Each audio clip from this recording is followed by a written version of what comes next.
పాకిస్తాన్ ఇంకా బుద్ధి మార్చుకోవట్లేదు. మనని దొంగ దెబ్బతీయాలని కొత్త కుట్రలు చేస్తుంది. మన దేశం చుట్టూ ఉగ్ర స్థావరాలకు ప్లాన్ చేస్తుంది పాకిస్తాన్.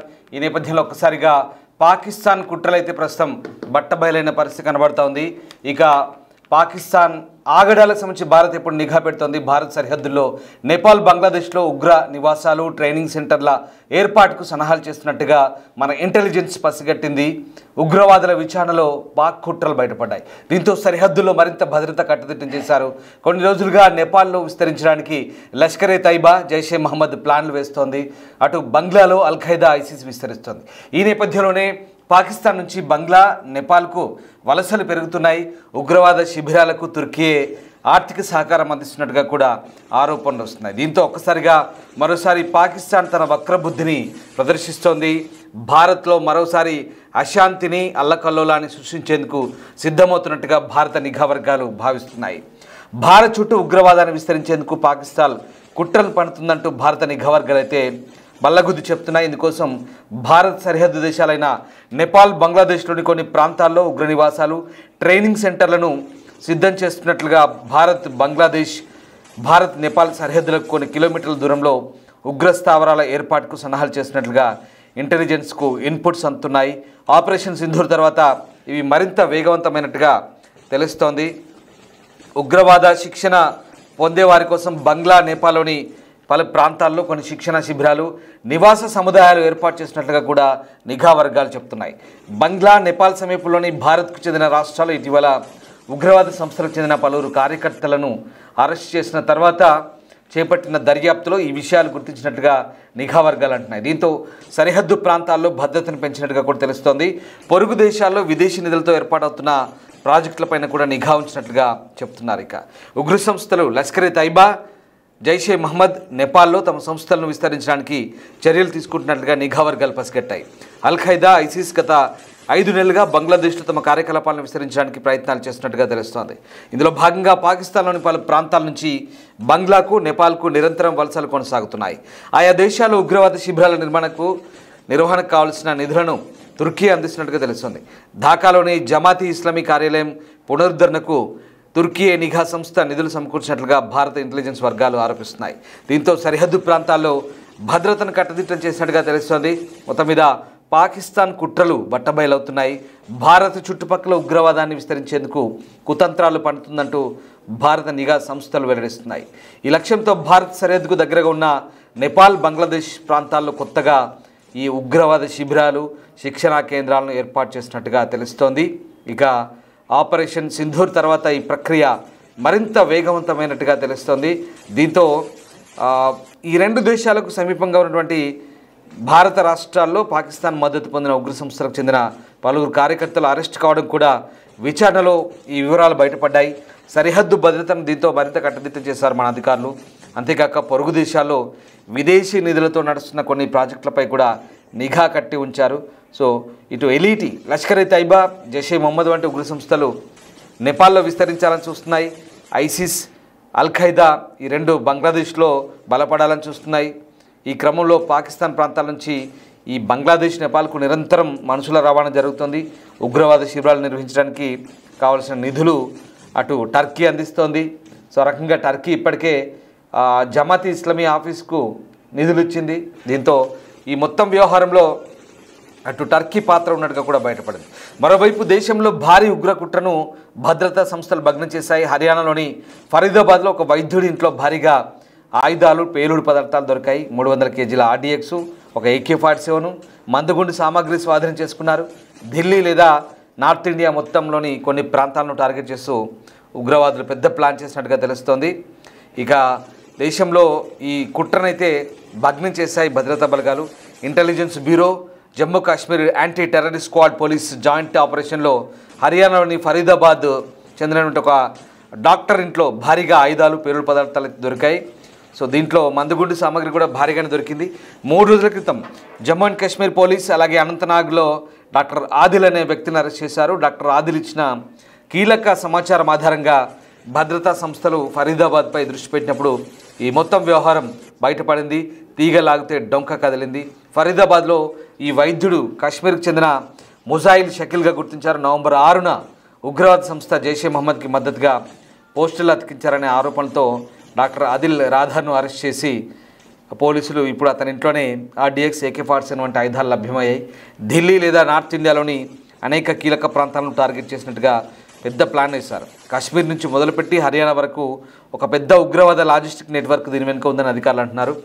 వైద్య వృత్తిలో ఉన్న వారిని ఈ కుట్రకు సహాయకులుగా వాడుకోవడం మరింత ఆందోళన కలిగిస్తోంది. ఈ ఆపరేషన్ను పాకిస్తాన్ నుంచి నడిపించుండవచ్చని, వాళ్ళు ఇతరులకు దొరకకుండా ఉండేందుకు ఎన్క్రిప్టెడ్ మెసేజ్ల ద్వారా ప్లాన్ చేసి ఉండొచ్చని కూడా అనుమానం వ్యక్తమవుతుంది. సో మొత్తం మీద దేశంలో RDXకు చాలా భయంకరమైన చరిత్ర ఉంది. ఎందుకంటే 93 ముంబై పేలుల్లో 257 మంది చనిపోయారు. అలాగే తర్వాత అప్పుడు RDX వాడారు. 2019 పుల్వామా దాడిలో 40 మంది పారామిలిటరీ CRPF జవాన్లు చనిపోయినప్పుడు కార్ బాంబ్ దాడిలో కూడా ఇదే RDX యూజ్ చేశారు. అలాగే గతంలో కూడా వాడిన ఈ దాడులకు జరిగిన దాడుల్లో కూడా ఇదే పేలుడు పదార్థం వాడారు. ఇక ఇప్పుడు దొరికిన ఈ 300 కిలోలు కూడా మరి ఎక్కడి నుంచి వచ్చిందనేది ఇప్పుడు పెద్ద ప్రశ్న. ఎందుకంటే కాశ్మీర్ నుంచి హర్యానాకి ఎలా వచ్చిందనేది మాత్రం అధికారులు అయితే విచారణ చేస్తున్నారు. సో మొత్తం మీద భారత్పై మరోసారి కుట్రలు పనేందుకు దాయాది పాకిస్తాన్ మరొకసారి కుక్క బుద్ధిని ప్రదర్శిస్తోంది. ఆపరేషన్ సింధూర్ పేరుతో నిజంగా పదే పదే చెప్పడం కాదు, ఆపరేషన్ సింధూర్ పేరుతో మనం చేసిన విధ్వంసం అంతా ఇంత కాదు. భారత్ చేసిన విధ్వంసాన్ని పాకిస్తాన్ ఎందుకు మర్చిపోలేకపోతుంది, బుద్ధి తెచ్చుకోలేకపోతుంది అనేది తెలియని పరిస్థితి. ఎందుకంటే పూర్తి స్థాయిలో వాళ్ళ టెర్రర్ లాంచ్ ప్యాడ్లను డిస్ట్రాయ్ చేశాము, పూర్తి స్థాయిలో వాళ్ళ వైమానిక స్థావరాలను ధ్వంసం చేశాము. అసలు ఒక రకంగా చెప్పాలంటే చెప్పుకుంటే గొప్ప కాదు, కానీ కోలుకోలేని దెబ్బతీసాం పాకిస్తాన్ని. ఇది చాలా వరకు డ్యామేజ్ని వాళ్ళు బయట పెట్టుకోలేదు, మనం కూడా కొన్ని కారణాల వల్ల కొంతవరకు మాత్రమే చూపించగలిగాం. చాలా వరకు మనం ఎక్కడెక్కడ ఏం చేసామో చెప్పుకోగలిగాం. కానీ దారుణం ఏంటంటే ఇంకా కూడా పాకిస్తాన్కి ఆ బుద్ధి పోవట్లేదు. ఇంకా కూడా బంగ్లాదేశ్, నేపాల్, మన భారత్కు సరిహద్దుల్లో ఉన్న రాష్ట్రాల్లో టెర్రర్ లాంచ్ ప్యాడ్లను తయారు చేసేందుకు సిద్ధం చేస్తోంది. ఇక్కడ LET, లష్కర్-e-తైబా, జైషే మహమ్మద్ ఇవేమో నేపాల్లో, అటు బంగ్లాదేశ్లో మాత్రం మళ్ళీ అల్-ఖైదా, ISIS ఇలాంటివి. ఇవందరూ కూడా పాకిస్తాన్ నుంచి బంగ్లాదేశ్కు, నేపాల్కు అక్రమ మనుషుల రవాణా చేస్తున్నారు. అటు నుంచి టెర్రర్ లాంచ్ ప్యాడ్ చేసి దీనంతటికి కారణం, దీనంతటికి నిధులు ఎక్కడి నుంచి వస్తున్నాయంటే ఈ మొత్తం వ్యవహారం నడిపించేందుకు అక్కడ తుర్కీ అని ఒక దుర్మార్గపు దేశం ఉంది, టర్కీ. భారత్తో మంచి సంబంధాలు నేర్పుతామంటూ చెప్తున్న టర్కీ దొంగ నాటకాలు ఆడుతుంది. మొదటి నుంచి కూడా టర్కీపై భారత్కు అనుమానాలు ఉన్నాయి. ఎక్కడ అవకాశం దొరికినా అక్కడ ఎండగడుతున్నాం. భారత్ పాకిస్తాన్ మొన్న జరిగిన యుద్ధంలో ఆపరేషన్ సింధూర్లో కూడా టర్కీ నుంచే వాళ్ళకు కావలసినటువంటి డ్రోన్లు అందాయి, టర్కీ నుంచే యుద్ధ సామాగ్రి అందింది. ఇది అందరికీ తెలిసిన వాస్తవం, ఇది ఓపెన్ సీక్రెట్. ఇప్పుడు మళ్ళీ తుర్కీ ఇదే తుర్కీ దేశం, సోకాల్డ్ తుర్కీ దేశం ఇస్లామిక్ బ్రదర్హుడ్ పేరుతో తీవ్రవాదాన్ని పెంచి పోషిస్తూ ఇక్కడ దక్షిణాసియాలో అనవసరంగా తన పాచికలు పారేందుకు కుట్రలు చేస్తోంది. పాకిస్తాన్కు సహకరిస్తూ ఉగ్రవాదాన్ని పెంచి పోషిస్తేందుకు ఇప్పుడు ఇదే తుర్కీ పెద్ద కారణంగా మారబోతుంది. ఈ తుర్కీ చేస్తున్నటువంటి కుట్రల వల్ల ఇప్పుడు పాకిస్తాన్ వాళ్ళు ఇచ్చే నిధుల ద్వారా రెచ్చిపోయే పనిలో ఉంది. అంతేకాదు ఈ తుర్కీ కేవలం పాకిస్తాన్కే కాదు, మన చుట్టుపక్క పొరుగు దేశాలైనటువంటి ఇస్లామిక్ దేశాలు ఏవైతే ఉన్నాయో, బంగ్లాదేశ్ కావచ్చు, ఇంకా కొన్ని మొత్తం కాదు, పాకిస్తాన్, బంగ్లాదేశ్ రెండే ఉన్నాయి. సో ఈ బంగ్లాదేశ్ కూడా ఒకప్పటి తూర్పు పాకిస్తానే. సో ఆ రకంగా అవి కంప్లీట్గా ముస్లిం మెజార్టీ కంట్రీస్, కాదనలేని వాస్తవం.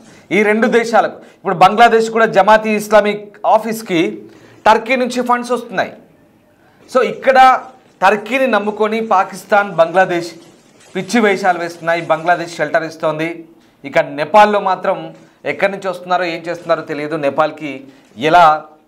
నేపాల్లో తిష్ట వేస్తున్నారో తెలియదు. అక్కడ ఎవరిని ప్రసన్నం చేసుకుంటున్నారో తెలియదు.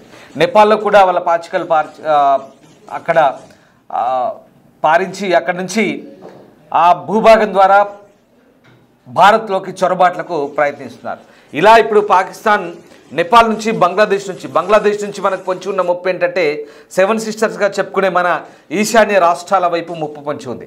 సో ఆ రకంగా ఇప్పటికే చాలామందిని అరెస్ట్ చేసినప్పుడు ఈ కుట్రలన్నీ కూడా బయటపడ్డాయి. బంగ్లాదేశ్ నుంచి మన ఈశాన్య రాష్ట్రాలకు చొరబడ్డ కొంతమందిని పట్టుకున్నప్పుడు ఈ మొత్తం వ్యవహారం బయటపడింది. ఇవన్నీ కాదన్నట్టుగా ఒక దుర్మార్గుడు డాక్టర్ రూపంలో, వైద్యుడి రూపంలో ఉన్న ఆదిల్ అనే ఒక దుర్మార్గుని పట్టుకున్నప్పుడు హర్యానాలో వాడి దగ్గర 1 కాదు 2 కాదు 300 కిలోల ఆర్డిఎక్స్ పేలుడు పదార్థాలు. ఒక్కసారి ఊహించుకోండి ఎంత విధ్వంసం జరగడానికి కుట్ర జరుగుతోంది, ఎంత భారీగా మరోసారి భారత్లో కుట్రలకు తెరదించుతున్నారో, పేలులకు పాల్పడేందుకు కుట్రలు వ్యూహరచన చేస్తున్నారో దీన్ని బట్టి అర్థం చేసుకోవచ్చు. నేను మీకు ఇందాక చెప్పిన కొన్ని ఉదాహరణలు, పుల్వామా కావచ్చు, 93లో ముంబై పేలులు కావచ్చు, వీటన్నిటి కూడా సోకాళ్ళు పేలుడు పదార్థమే వాడారు. అది చాలా భయంకరమైనది, అది చాలా తీవ్రంగా ప్రభావం చూపిస్తుంది. ఇప్పుడు అదే పేలుడు పదార్థాన్ని ఉపయోగించి 100 కిలోలు, అసలు కాశ్మీర్ నుంచి హర్యానాకు అంత పెద్ద స్థాయిలో ఆ పేలుడు పదార్థాలు ఎలా వచ్చాయన్నదే అంతుబట్టని ప్రశ్న. ఒక్కచోట కాదు, గుర్తుపెట్టుకోండి ఒకసారి, కేవలం ఉత్తర భారతదేశం కాదు దక్షిణ భారతదేశంలో కూడా ఎక్కడికక్కడ షెల్టర్ జోన్లు ఏర్పాటు చేసుకుంటున్నారు, నిఘా వ్యవస్థను ఏర్పాటు చేసుకుంటున్నారు. పాకిస్తాన్ కుక్కలు విసిరే బిస్కెట్లకు మన దగ్గర ఉన్నటువంటి కొంతమంది కుక్కలు ఆ బిస్కెట్లకు ఆశపడి పాకిస్తాన్కు సహకరిస్తున్నారు. ఇది మనం గమనించాలి. మన పొరుగున ఏం జరుగుతుందో గమనించాలి, మన పక్కన ఏం జరుగుతుందో గమనించాలి, మన ముందు ఏం జరుగుతుందో గమనించాలి, మన వెనకాల ఎలాంటి కుట్రలు జరుగుతున్నాయో ఆ కుక్కలను కనిపెట్టుకుంటూ ఉండి వాళ్ళను మనం ఇక్కడ నుంచి ఏరిపారేసే పనిలో నిమగ్నమై ఉండాలి. దయచేసి అందరూ గుర్తుపెట్టుకోండి. ఎందుకంటే ఇప్పటికే ఆంధ్రప్రదేశ్లో చాలా చోట్ల, రాయలసీమ ప్రాంతాల్లో ఈ కుక్కలు దాగి ఉన్నారంటగా బయటపడింది. చాలామందిని అరెస్ట్ చేశారు.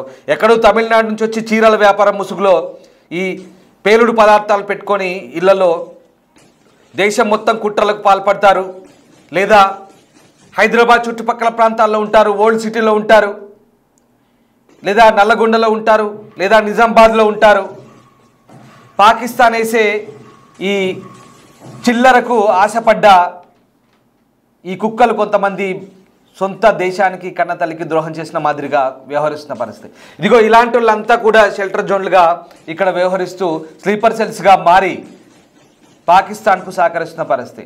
దీనంతటి కూడా భారత్ పసిగడుతుంది. ఎప్పటికప్పుడు నిఘా వర్గాల నుంచి అందుతున్న సమాచారం మేరకు కుట్రలు భగ్నం చేస్తున్నాం. భారత్ ఒకటి చెప్తుంది, పాకిస్తాన్ ఇక్కడ నుంచి ఎలాంటి ఉగ్ర చర్యలకు పాల్పడ్డా అది యుద్ధ చర్యగా పరిగణిస్తామని. అందుకే భారత రక్షణ మంత్రి, భారత ఆర్మీ మేజర్ జనరల్ ఒకటి చెప్తున్నారు, ఇక నుంచి ఇంకా ఏమీ అవ్వలేదు, ఇంకా ఏది పూర్తి అవ్వలేదు, ఇంకా ముందు మిగిలే ఉంది ముసళ్ళ పండుగ అంటున్నారు.